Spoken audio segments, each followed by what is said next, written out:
Melissa Kennedy. I will be reading from the Beowulf, translated by Burton Raffle.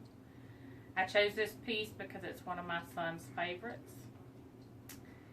Hear me! We've heard of Danish heroes, ancient kings, and the glory they cut for themselves swinging their mighty swords. How Shield made slaves of soldiers from every land. Crowd of captives he'd beaten into terror.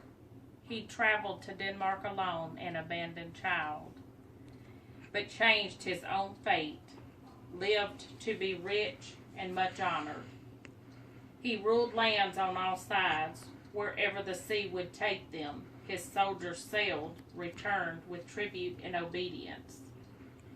There was a brave king, and he gave them more than his glory. Conceived a son for the Danes, a new leader, allowed them by the grace of God. They had lived before his coming, kingless and miserable.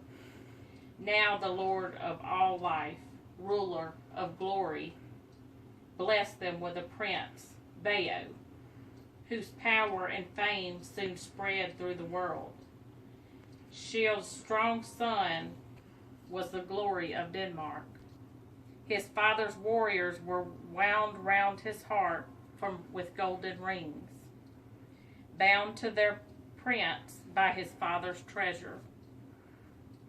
So young men build the future, wisely open-handed in peace, protected in war, so warriors' ears earn their fame, and wealth is shaped with a sword. When his time was come, the old king died, still strong but called to the Lord's hands. His comrades carried him down to the shore, bore him as their leader had asked, their lord and companion, while words could move on his tongue. Shield's reign had been long, he'd ruled them well.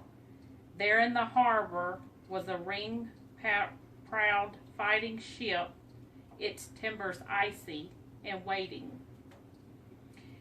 And there they brought the beloved body of their ring-giving lord and laid him near the mast.